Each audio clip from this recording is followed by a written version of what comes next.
Hello दोस्तों, my name is Vimal Kumar Pandey. और कल हम लोग स्पेसिफिक इलेक्ट्रिक लोडिंग और स्पेसिफिक मैग्नेटिक लोडिंग के बारे में पढ़े थे, जो कि उसमें बारे में जाने थे कि स्पेसिफिक इलेक्ट्रिक लोडिंग क्या होती है, स्पेसिफिक मैग्नेटिक लोडिंग क्या होती है, उससे क्या क्या प्रॉफिट होते हैं। तो हम लोगों ने इसके बारे में जाना कि स्पेसिफिक मैग्नेटिक लोडिंग क्या होती है, स्पेसिफिक इलेक्ट्रिक लोडिंग क्या होती है। आज हम लोग इक्वेशन ऑफ डीसी मशीन का आउटपुट जानेंगे। तो लिखेंगे इक्वेशन ऑफ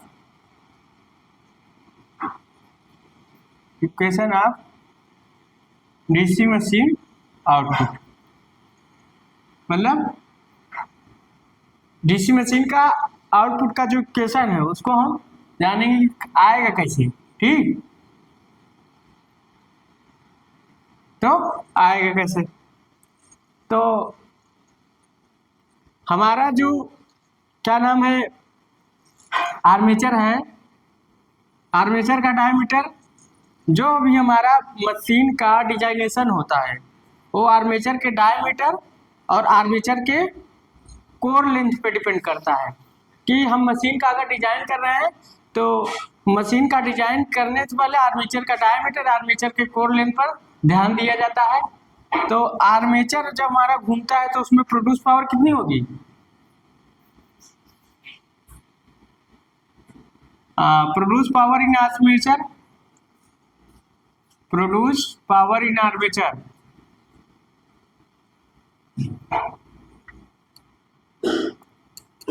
कितनी होगी। तो हमारा जो मशीन का आउटपुट है वो स्पेसिफिक मैग्नेटिक लोडिंग और इलेक्ट्रिक लोडिंग पर डिपेंड करता है। तो हमारा जो आर्मेचर में पावर प्रोड्यूस होता है पी ए इक्वल टू क्या होता है, ई ए आई ए। जनरेटर में हमारा चाहे डीसी जनरेटर चाहे मोटर हो, ई आई ए पावर प्रोड्यूस होता है। तो हम इसके बाद एक क्या लिखते हैं, ई जी, इसको जनरेटर का एक तरफ से लिख सकते हो। तो पी फाइव जेड एन बटे 60 ए इंटू आई ए। अब हम क्या जानते हैं, पी फाइव अलग कर दो, एन बटे 60 और आई अपान आई ए इंटू जेड। अब इसको हम लिख सकते हैं P five N R P S और आई जेड इंटू जेड। अब ये क्या हम लोग पढ़े हैं ना, क्या पढ़े हैं यहाँ, अगर हम शॉर्ट फॉर्म लिखें तो बी एवरेज हम लोग क्या पढ़े हैं, P five upon pi D L. तो पी फाइव बराबर हम लोग क्या लिख सकते हैं, B average into pi D L. तो इसमें हम लोग का पी फाइव का वैल्यू रख देते हैं, तो B average into pi D L, ठीक, इंटू एन। अब आई जेड बराबर हम लोग क्या पढ़े, एम्पियर कंडक्टर बराबर क्या पढ़े, आई जेड इंटू पाई डी। अगर आई जेड इंटू जेड लिखे तो क्या हो जाएगा, ए सी इंटू पाई डी। तो आई जेड की वैल्यू यहाँ रख देते हैं, ए C into pi into D, ठीक।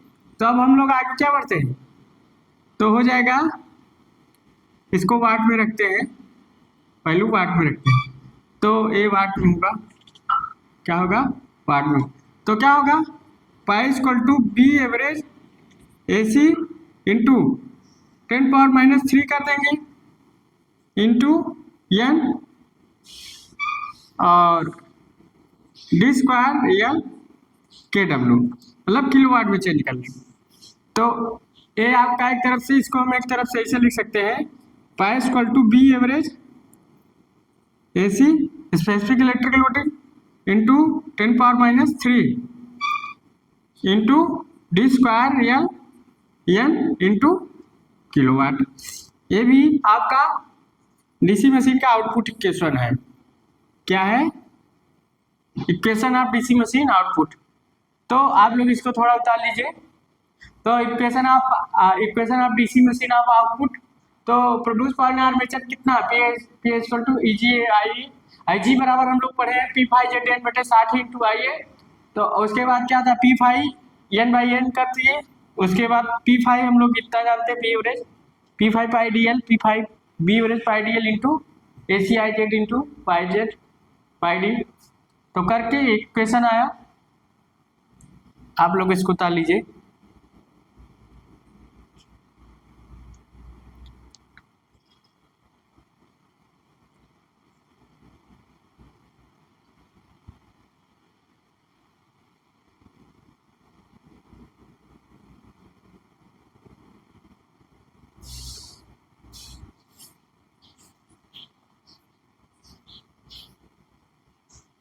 आप लोग इसको उतार लीजिए।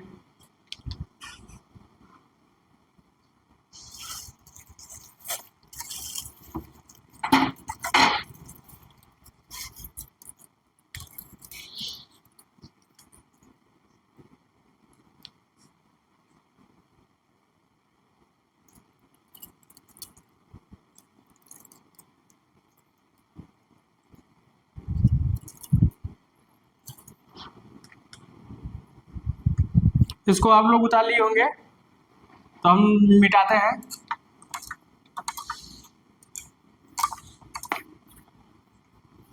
तो उसके बाद देखा जाए तो पी ए हम लोग क्या है, five formula I square B average into A C into 10⁻³ into D square L N kilowatt.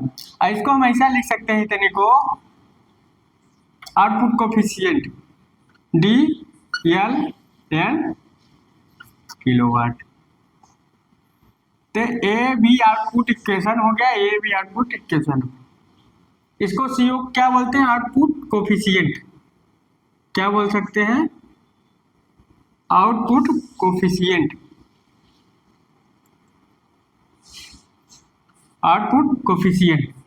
तो आपका आउटपुट कोफिशिएंट है। अब देखिए, अब इस फार्मूले से हमको मिला है, अगर हम आउटपुट कोफिशिएंट का मान बढ़ा दें तो डी का मान कम हो जाएगा, एल का मान कम हो जाएगा। मतलब क्या है कि अगर हम आउटपुट कोफिशिएंट का मान बढ़ा दें तो डायमीटर कम हो जाएगी, एल कम हो जाएगा, ठीक। तो यहाँ अगर हम बी का मान बढ़ा दें या एसी का मान बढ़ा तो डायमीटर क्या हो रहा है, कम हो रहा है। डायमीटर क्या हो रहा है, कम हो रहा है। तो हम लोग ये देखा जाए, आउटपुट कोफिशिएंट का मान बढ़ा रहे हैं तो आर्मेचर का डायमीटर कम हो रहा है, हाँ? तो लेंथ क्या हो रहा है, कम हो रहा है। तो हमारे मशीन की साइज छोटी हो रही है। तो अब देखो यहाँ जो डिपेंडेंसी है वो स्पेसिफिक इलेक्ट्रिक लोडिंग और एसी बी एवरेज को स्पेसिफिक मैग्नेटिक लोडिंग, एसी को स्पेसिफिक इलेक्ट्रिक लोडिंग पर डिपेंडेंसी कर रहा है। देन डीसी मशीन का आउटपुट, डीसी मशीन का आउटपुट इक्वेशन जो है और क्या डिपेंड कर रहा है कि अगर हम आउटपुट कोफिशिएंट को इंक्रीज कर दे तो डायमीटर कम हो जा रहा है, डायमीटर कम हो जा रहा है तो लेंथ कम हो जा रहा है, तो मशीन की साइज छोटी हो जा रही है। तो हमारा जो डीसी मशीन का डिजाइन करने के पहले आर्मेचर का डायमीटर और आर्मेचर के कोर लेंथ का हम लोग क्या करते हैं, डिजाइन करते हैं कि आउटपुट इक्वेशन जो हमारा डिपेंड करता है, किस पर डिपेंड कर रहा है, स्पेसिफिक मैग्नेटिक लोडिंग और स्पेसिफिक इलेक्ट्रिक लोडिंग पर निर्भर कर रहा है। तो अब इससे क्या हुआ, अब अगर हम डायमीटर आउटपुट कोफिशिएंट बढ़ गया तो मान लीजिए आपका आउटपुट कोफिशिएंट बढ़ा तो आपका डायमीटर क्या हो गया, आपका जो आर्मेचर का डायमीटर क्या हो गया, कम हो गया। तो क्या होगा, कास्ट कम हो गया, वेट कम हो गया, वॉल्यूम कम हो गया। तो क्या क्या कम हुआ, रिजल्ट देखा जाए, रिजल्ट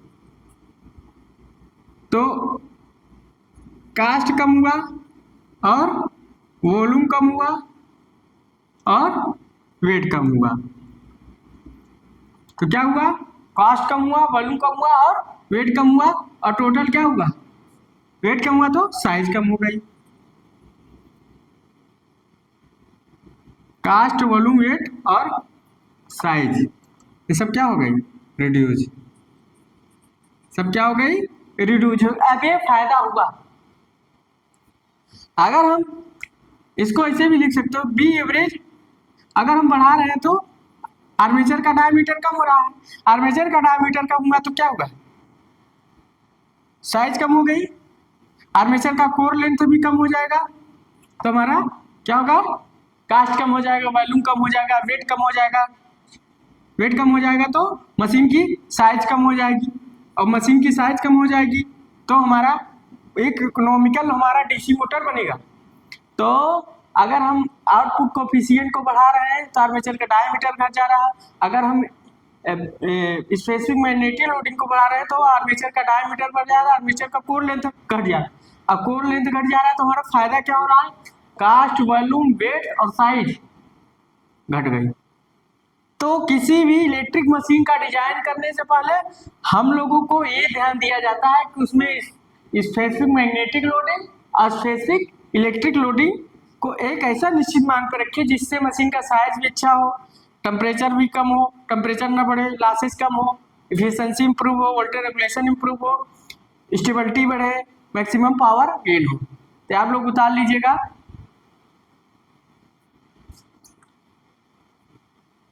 तो इसको बोलते हैं सीओ को आउटपुट कोफिशिएंट।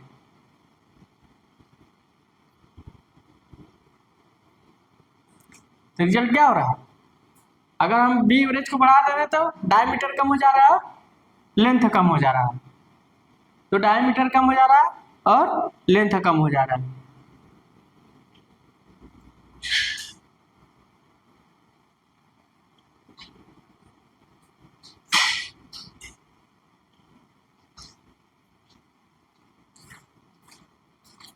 अब आगे चलते हैं, आगे चलते हैं, जानते हैं कि इलेक्ट्रिक मशीन में वो स्पेसिफिक लोडिंग और specific magnetic loading, specific loading क्या क्या क्या क्या होना चाहिए। अगर हम हाई स्पीड की मशीन की बात करें, हाई स्पीड मशीन जो 3000 आरपीएम से चल रही है, तो उसमें देखा जाए, मान लीजिए आपका मशीन है तो उसमें क्या होगा, हाई स्पीड के मशीन में वेंटिलेशन बेटर होता है, मतलब वेंटिलेशन बेटर होता है, और हीट डिसिपिएशन होता है फास्ट रेट से होता है। हीट डिसिपिएशन क्या होता है, फास्ट रेट, इसलिए armature conductor specific electric loading का मान हाई स्पीड मशीनों में ज़्यादा रखते हैं और स्पेसिफिक मैग्नेटिक लोडिंग का मान कम रखते हैं। तो लिखेंगे हाई स्पीड मशीन, या नोट करके लिखेंगे, note,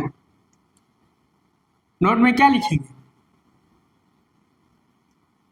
high speed machine, high speed machine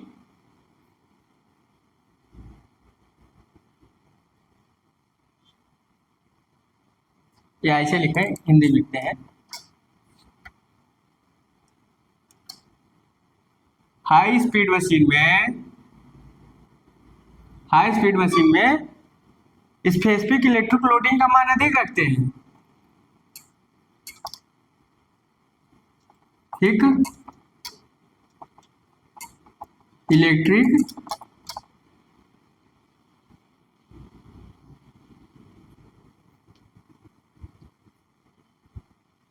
या ऐसे लिखेंगे, high speed machine, high speed machine of higher value of, higher value of, higher value of specific electric loading,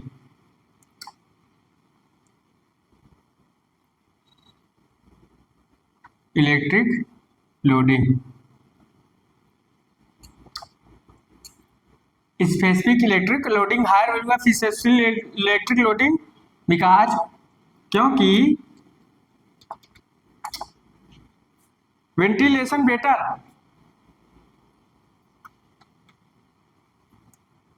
ventilation better, ventilation क्या होता है, अच्छा होता है, वेंटिलेशन बेटर होता है, और हीट डिसिपिएशन क्या होता है, फास्टर रेट से होता है, विच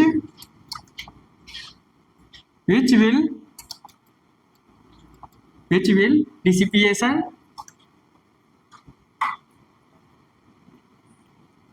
which will dissipation heat rate, heat of fast, heat of fast rate, heat of fast rate मतलब जो हीट का डिसिपिएशन होगा वो फास्ट रेट से होगा, ठीक। तो और then specific magnetic loading, low value of specific magnetic loading, low value of specific magnetic loading. तो क्या होगा, उस पर स्पेसिफिक मैग्नेटिक वैल्यू जो है कम होगा। तो शार्ट फार्मूला लिख सकते हैं, हाई स्पीड, ऐसे लिखोगे, high speed machine, high speed machine proportionally AC, AC ज़्यादा है, एसी ज़्यादा है तो वेंटिलेशन भी ज़्यादा है, ventilation, ventilation better, short form लिखते हैं, वेंटिलेशन क्या है, बेटर है। और जब वेंटिलेशन बेटर है तो हीट डिसिपिएशन भी फास्ट रेट से होगा, heat dissipation will faster rate, will faster rate. और जब विल फास्टर रेट होगा तो क्या होगा, बी एवरेज मतलब स्पेसिफिक मैग्नेटिक लोडिंग का मान कम होगा, यहाँ लिखेंगे बी एवरेज। तो आप लोग देखेंगे कि हाई स्पीड मशीनों में higher value of specific loading, electric loading का मान रखते हैं। क्यों रखते हैं, क्योंकि वेंटिलेशन बेटर होता है और dissipation of heat of fast rate मतलब जो डिसिपेशन हीट का उष्मा का क्या होता है, हम लोग बाहर कर, उष्मा का हम लोग आदान प्रदान होता है, जो हीट बाहर करते हैं वो फास्ट रेट से करते, जिसकी वजह से स्पेसिफिक मैग्नेटिक लोडिंग का वैल्यू कम रखा जाता है, ठीक। तो आप लोग इसको उतार लीजिए,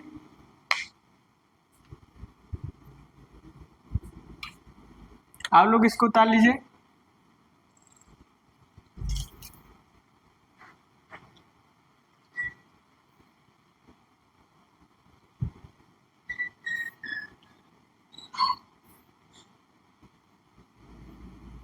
यहाँ हम लोग क्या मशीन का डिजाइन करने से पहले एक बात का जरूर ध्यान देते हैं कि जो स्पेसिफिक मैग्नेटिक लोडिंग और स्पेसिफिक इलेक्ट्रिक लोडिंग का मान कितना कैसा रखा जाए, जिससे क्या हो, जिससे वो, इसको पहला नंबर मान लेते हैं, जिससे वो क्या हो, अच्छे से वेंटिलेशन हो सके, बेटर कूलिंग हो सके, हीट डिसिपेशन फास्टर रेट हो, तो बी एवरेज का मान कम रखा जाता है।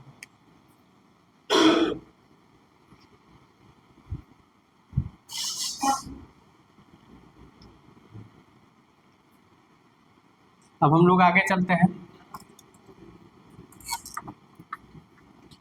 उतार लिए होंगे आप लोग, अगला नोट पॉइंट लिखते हैं, ये आप लोग उतार लीजिएगा। अगला नोट पॉइंट लिखते हैं दूसरा नंबर। दूसरा नंबर में क्या रखते हैं कि हायर वैल्यू ऑफ मशीन जो होती है, हायर स्पीड की मशीन होती है, हाई वोल्टेज पर डिपेंड करती है। हाई वोल्टेज हाई स्पीड की मशीन लो कैपेसिटी की होती है। लो कैपेसिटी क्योंकि स्पेसिफिक मैग्नेटिक लोडिंग का मान कम है, स्पेसिफिक मैग्नेटिक लोडिंग का मान कम है। हम अगला लिखते हैं, ऐसे लिखते हैं, अगर हम बी एवरेज का मान कम रखें, मतलब बी एवरेज का मान, low value of B average, low value of B average मतलब स्पेसिफिक मैग्नेटिक लोडिंग का मान हम क्या रखें, कम रखें। और जब स्पेसिफिक मैग्नेटिक लोडिंग का मान कम रखते हैं तो क्या होता है, वह लो कैपेसिटी की मशीन होती है। तो हम लिखते हैं लो कैपेसिटी मशीन, शॉर्ट फॉर्म लिखते हैं। अब हमारी जो मशीन की कैपेसिटी लो हो गई, जब लो हो गई तो क्या होगा, स्पीड ज़्यादा होगी और वोल्टेज ज़्यादा होगा, तो क्या होगी, या लिखेंगे स्पीड मोर, स्पीड ज़्यादा होगी और क्या होगा, वोल्टेज ज़्यादा होगा। उस मशीन की क्या होगी, वोल्टेज ज़्यादा होगा। डायरेक्टली प्रोपोर्शनल का मतलब क्या होता है कि अगर ए कम होगा तो ए कम होगा, और ए इन्वर्सली का मतलब ए ज़्यादा होगा तो ए कम होगा। तो यहाँ ये इसको इसमें लिख सकते हैं, वोल्टेज मोर और स्पीड मोर। ठीक, तो हम हाई स्पीड मशीनों में, हाई स्पीड लो कैपेसिटी मशीनों में क्या स्पेसिफिक मैग्नेटिक लोडिंग का मान क्या करते हैं, कम रखते हैं। इसको आप लोग नोट पॉइंट में लिख लीजिएगा, आप लोग को याद रहे। अगला चलते हैं, तीसरा पॉइंट।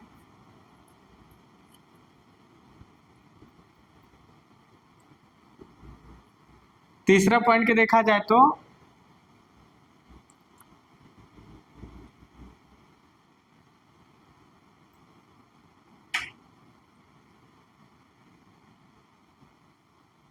अगर हम स्पेसिफिक मैग्नेटिक लोडिंग का, स्पेसिफिक इलेक्ट्रिक लोडिंग का मान ज़्यादा रखें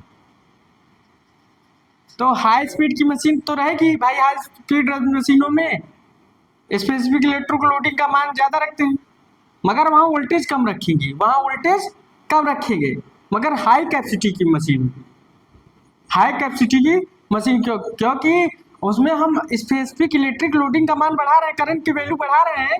जब करंट की वैल्यू बढ़ा रहे हैं तो कैपेसिटी भाई बढ़ेगी, और जब कैपेसिटी बढ़ेगी तो वोल्टेज कम होगा, वोल्टेज कम होगा तो स्पेसिफिक इलेक्ट्रिक लोडिंग का मान ज़्यादा होगा।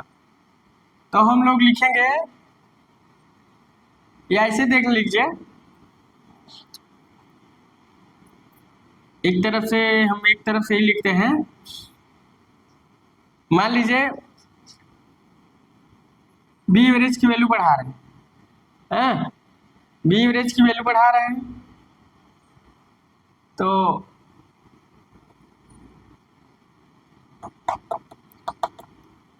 अगर एसी ऐसे लिखे,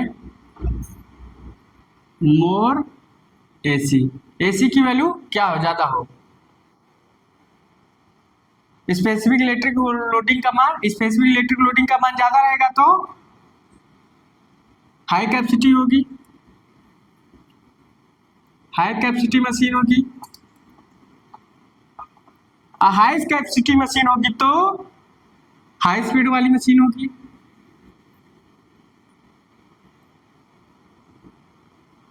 हाई स्पीड मशीन होगी, और हाई स्पीड मशीन होगी तो क्या होगा, वोल्टेज कम होगा, लो वोल्टेज।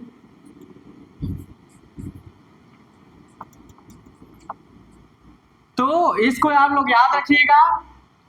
एक चीज हम जानते हैं, एन एस इक्वल टू क्या होता है, 120 एफ अपान पी होता है, एफ इक्वल टू एन होता है, एफ इक्वल टू एन होता है। तो यहाँ क्या देख रहे हैं, हाई स्पीड मशीन देख रहे हैं, तो क्या रहा है, फ्रीक्वेंसी ज़्यादा हो रही है, और जब फ्रीक्वेंसी ज़्यादा हो रही है, हाई स्पीड देखिए मशीन अगर हाई स्पीड है तो फ्रीक्वेंसी ज़्यादा होगी, अब फ्रीक्वेंसी ज़्यादा होगी तो क्या होगा, कैपेसिटी ज़्यादा होगी, मतलब हाई कैपेसिटी वाली मशीन होगी, अब वोल्टेज कम हो जाएगा, वोल्टेज क्या हो जाएगा, कम हो जाएगा।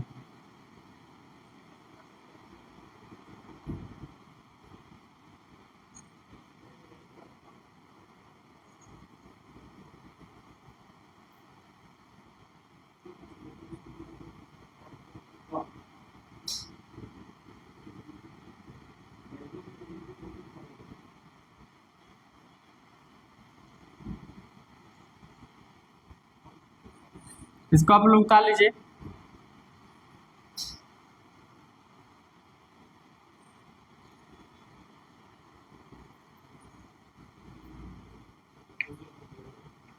तो एक बार हम लोग सारा रिजल्ट लिखते हैं। रिजल्ट क्या लिखते हैं, इतना जितना। अब एक फाइनल रिजल्ट हम लोग क्या लिखते हैं, फाइनल रिजल्ट ये होगा कि फाइनल रिजल्ट ये होगा कि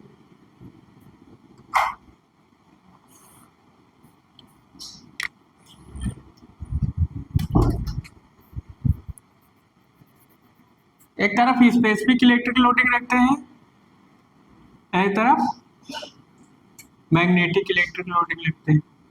एक तरफ बी एवरेज, एक तरफ बी एवरेज, एक तरफ एसी। अगर देखा जाए तो इसका फार्मूला क्या होता है,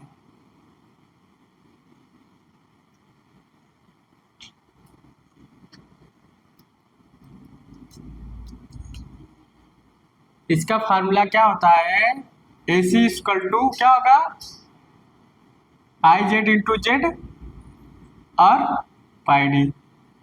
इसका फार्मूला क्या होगा, B average equal to P5 upon pi D है।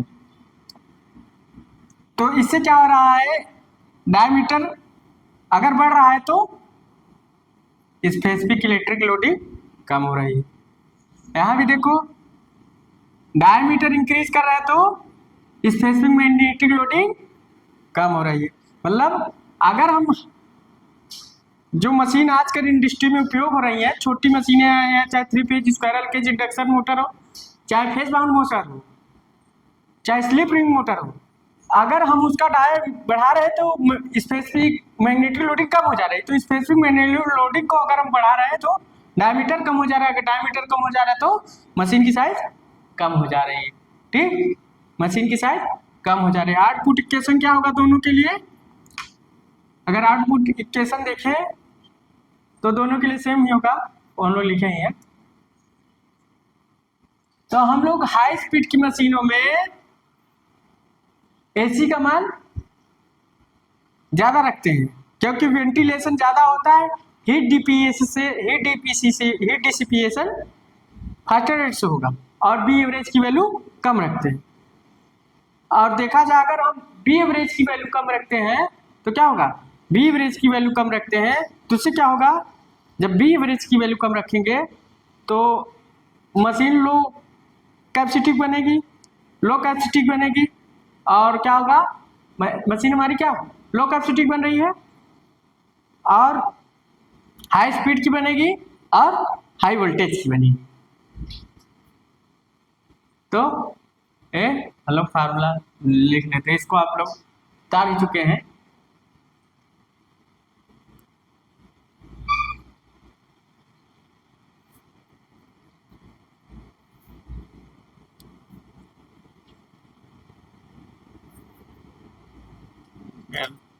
इसको आप लोग उतार लीजिए।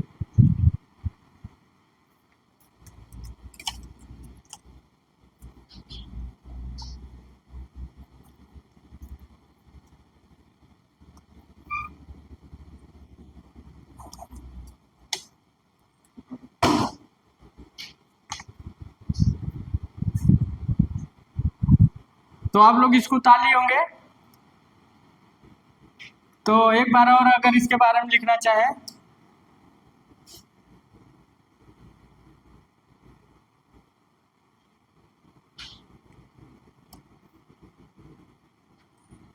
और देखा जाए तो अगर हम स्पेसिफिक इलेक्ट्रिक लोडिंग या स्पेसिफिक मैग्नेटिक लोडिंग का जब हम लोग मान बढ़ाते हैं घटाते हैं तो क्या होता है, अगर हम स्पेसिफिक इलेक्ट्रिक लोडिंग का मान एक बार हम लोग जानते हैं, बी इक्वल टू क्या होता है 5/A। अब बी इक्वल टू 5/A होता है तो क्या होता है, अगर हम ए को बढ़ा रहे हैं तो बी की वैल्यू कम हो रही है, बी की वैल्यू कम हो रही है, मतलब फ्लक्स डेंसिटी का मान कम हो रहा है, एरिया ज्यादा हो रहा है, एरिया ज्यादा हो रहा है, एरिया ज्यादा हो तो हाई एरिया ज्यादा हो रहा है, मशीन का डायमीटर ज्यादा हो, तो हम लोग क्या करते हैं बी एवरेज का मान ज्यादा रखते हैं। और जब बी एवरेज का मान ज्यादा रखते हैं, जैसे जो हम लोग दांतें बनाते हैं, तीत ऐसे बनाते हैं, तो यहाँ क्या हो गया, इसका साइज ऐसे बना देते हैं। तब जब ऐसे साइज बना दिए तो क्या हुआ, यहाँ फ्लक्स क्या हुआ, यहाँ फ्लक्स क्या हुआ, इतने में फ्लो रहा मगर बाहर भी फ्लो होने लगा। तो जब बाहर फ्लो होने लगा तो क्या हुआ, लीकेज फ्लक्स बढ़ गया, और लीकेज फ्लक्स बढ़ गया तो लीकेज रिएक्टेंस बढ़ गया, लीकेज रिएक्टेंस बढ़ गया, और लीकेज रिएक्टेंस बढ़ गया तो लीकेज रिएक्टेंस इसमें बढ़ गया, तो लॉसेज बढ़ गई, और लॉसेज बढ़ गई तो टेम्परेचर बढ़ गया, टेम्परेचर बढ़ गया तो इफिशिएंसी कम हो गई, इफिशिएंसी क्या कम हो गई। तो ये फायदा है या एक प्रॉफिट है या लाभ हम लोग देखें तो, अगर हम बी एवरेज का मान बढ़ाते हैं, हम लोग लिखे थे, अगर हम बी एवरेज का मान बढ़ा रहे हैं, स्पेसिफिक इलेक्ट्रिक लोडिंग का मान बढ़ा रहे हैं, तो क्या बढ़ रहा है, अगर हम बी बढ़ा रहे हैं, मान लो जब हम बी बढ़ा दिए, और जब बी बढ़ा दिए तो आयरन का पार्ट क्या हो गया, कम हो गया, ऐसे बन गया, दाता हम लोग ऐसे बना दिए, स्लैट्स ऐसे बना दिए, तो क्या हुआ, एरिया कम हो गया, तो लीकेज रिएक्टेंस ज्यादा हो गया, लीकेज रिएक्टेंस ज्यादा हो गया, लीकेज रिएक्टेंस ज्यादा हो गया तो क्या हो गया, लीकेज फ्लक्स बढ़ गया, और जब लीकेज फ्लक्स ज्यादा बढ़ गया तो क्या हुआ, हीट बढ़ गया, मतलब टेम्परेचर बढ़ गया, और टेम्परेचर बढ़ गया तो एफिशिएंसी कम हो गई, सी लो हो गई। अब यहां देखते हैं,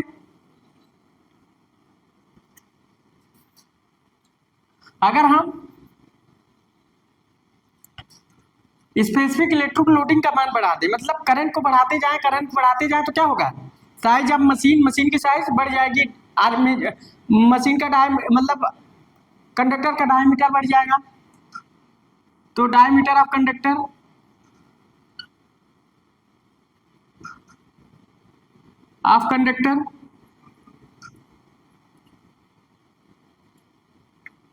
कंडक्टर का डायमीटर बढ़ जाएगा, और जब कंडक्टर का डायमीटर बढ़ गया तो मशीन की साइज बढ़ गई,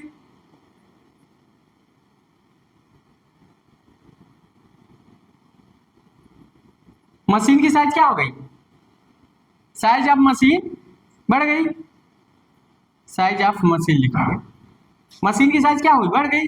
अब मशीन की साइज बढ़ गई तो भाई देखो डायमीटर बढ़ रहा है, आर्मेचर कंडक्टर का डायमीटर बढ़ा तो मशीन की साइज बढ़ गई, मशीन की साइज बढ़ रही है तो टेम्परेचर बढ़ रहा है, और टेम्परेचर बढ़ रहा है तो टेम्परेचर बढ़ रहा है तो क्या होगा, लॉसेस तो होगा ही, और लॉसेज हो रहा है तो एफिशिएंसी कम हो रही है,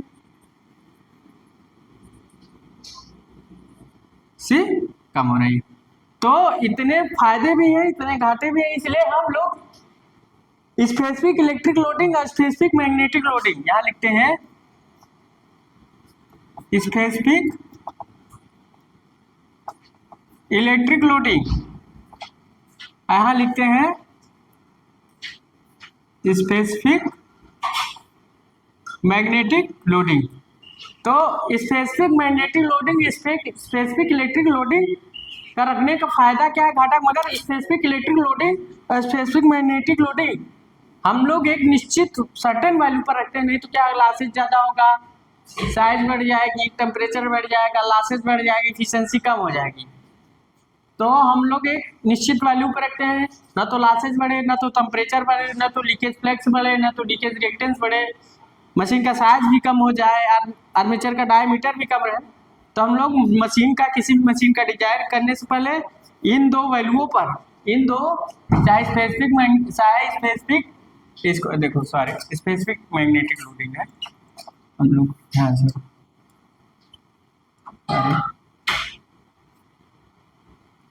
चाहे स्पेसिफिक इलेक्ट्रिक लोडिंग हो और चाहे स्पेसिफिक मैग्नेटिक लोडिंग हो, हम लोग एक निश्चित वैल्यू लेकर बनाते हैं जिससे ज़्यादा ना हो जाए।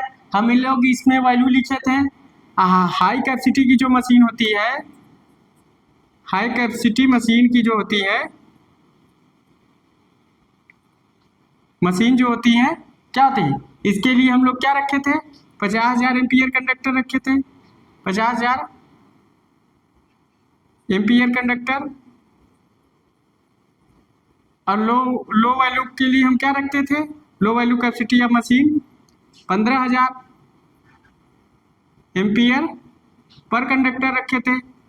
अगर यही लो वैल्यू का मशीन, अगर हम यही देखें लो साइज की मशीन है, अगर लो साइज की मशीन है, स्मॉल साइज की मशीन,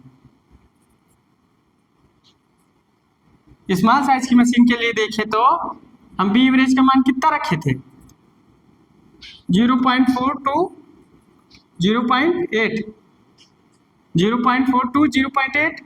अब बिग साइज की मशीनों के लिए देखें कितना रखे थे, बिग साइज की मशीनों के लिए देखें तो कितना रखे थे,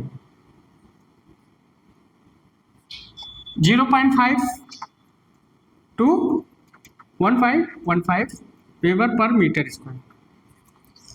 तो यहाँ हम लोग किसी भी मशीन का डिजाइन करने से पहले इन दो फैक्टरों पर ज़्यादा ध्यान देते हैं कि स्पेसिफिक मैग्नेटिक लोडिंग और स्पेसिफिक इलेक्ट्रिक लोडिंग की कितना वैल्यू रखा जाए जिससे हमारा मशीन का लॉसेस कम हो, टेम्परेचर कम हो, एफिशिएंसी प्रूव हो। और एफिशिएंसी प्रूव हो तो मशीन का साइज भी कम रहे, डायमीटर भी कम रहे, और देखा जाए स्टेबिलिटी भी बढ़ जाए, वोल्टेज रेगुलेशन भी बढ़ जाए, मैक्सिमम पावर भी बढ़ जाए। तो हम लोग किसी भी मशीन का डिजाइन करने से पहले इन सब बातों का हम लोग ध्यान रखते हैं।